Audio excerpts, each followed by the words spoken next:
21mm socket, remove all 6 of your lug nuts, and then take the wheel off.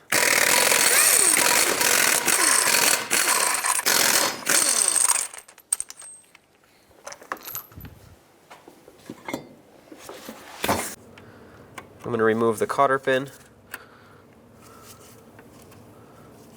and if yours is very rusty, then you might have to just cut it. There we go. And now with your 19mm socket, remove this castle nut. And looks like my tie rod came out of the knuckle right away, but if not, what you would want to do is take your hammer right here on the edge of the knuckle, and that should break the tie rod free from the knuckle. But again, in my case, this popped off, so that's perfect. Now that that's off, just install the nut on here, a couple threads to hold it, and now let's break the jam nut free. To break the jam nut free, I'm going to use a 22mm wrench. These can be on here pretty tight, so some rust penetrant and heat can help. Now that this is broken free, let's continue by removing the outer tie rod completely. So the way I want to do this is count the amount of turns that it takes to take this off, so that when you reinstall, you can put it on the same amount of turns and it'll match up almost the same. It's not going to get you a perfect alignment this way. You still need a professional alignment, but this will get you as close as possible.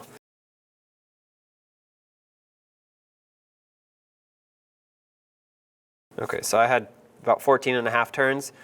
With a 12mm, I'm going to remove this skid shield. Take the 2 bolts out. I just think it's going to make it a lot easier to access the inner tie rod. Okay, this is going to drop down and it has 2 little hooks on the front that hook into the frame. So I'm going to lock some locking pliers onto the inner tie rod because I need to remove this nut so we can pull this boot off. And it's kind of rusty, so hopefully it comes off. 22mm socket. So as you can see, my nut doesn't really want to come off easily, so I'm going to take a little torch and heat it up.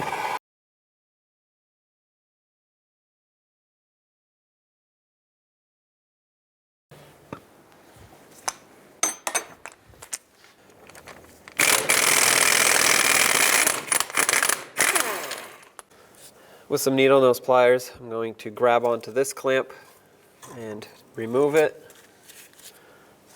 Make sure the boot spins freely, it's not seized on here, which it's not. Now we have to remove the inner clamp. So right here on the inside, you'll see a clamp. You can either pry it off from the bottom and just try to break it. Basically, this is a single-use clamp. And if that doesn't work, I'm going to use a hammer with a long pry bar and basically just knock it off of there. There we go.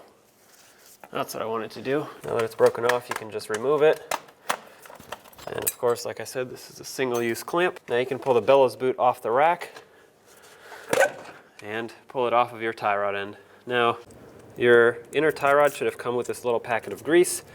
You can add about 90% of it in here, and the reason I say 90%, not all of it, is because the last bit of it I like to add right here where this cutout is, and that's where the boot rides.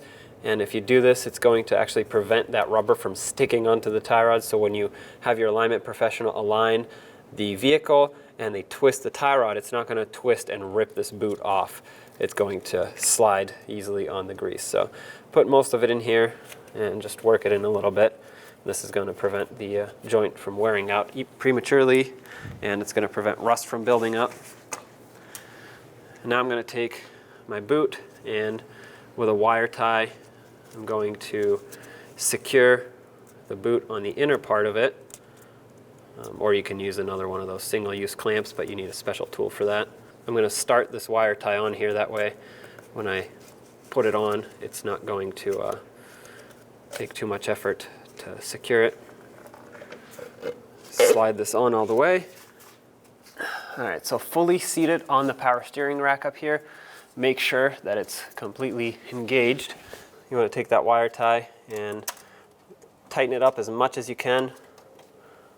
I like to use cutters and gently grab on and twist it, and then once you feel that it's tight enough, cut off the excess. That's perfect. You want to make sure that this makes a nice watertight seal up here. Now for this clamp, I'm not going to reuse my original one. I'm going to actually use a wire tie to secure it. If your outer clamp is weak, you can do the same thing. That way it can seal up properly. So grab this with some cutters, tighten it up, and cut off the excess. Perfect. Now when you put on the outer tie rod, you want to put it on the same amount of turns that you counted to take it off. So for me it was about 14.5 turns, so that's how much I'm going to count to put it on. Okay, so 14.5 gets me to the tie rod being upside down, so I'm just going to go 15, leave it at this, and now let's start this into the knuckle. Perfect. Put on your castle nut, and let's bottom this out, make it nice and tight. The new size is a 21 millimeter. Okay, now that it's bottomed out, let's torque it. Torque this to 67 foot-pounds.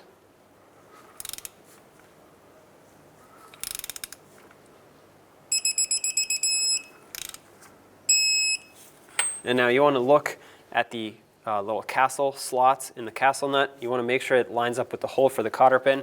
If it does not, like mine doesn't, you want to always tighten, not loosen, to make it line up. So I'll go over to the nearest slot, which is right there. Put in my cotter pin and bend it over to lock it in. Perfect. Last thing to do is to lock this on.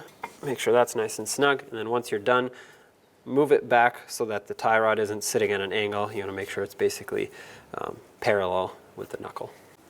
Go ahead and reinstall this shield. It has 2 hooks on the front. Once they hook on, you can bring it up, start in the 2 bolts, and snug them up.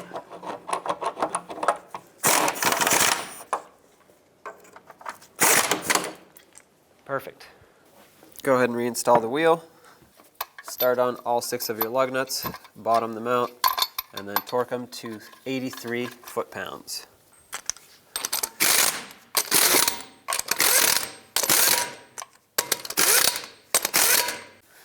.83 foot-pounds.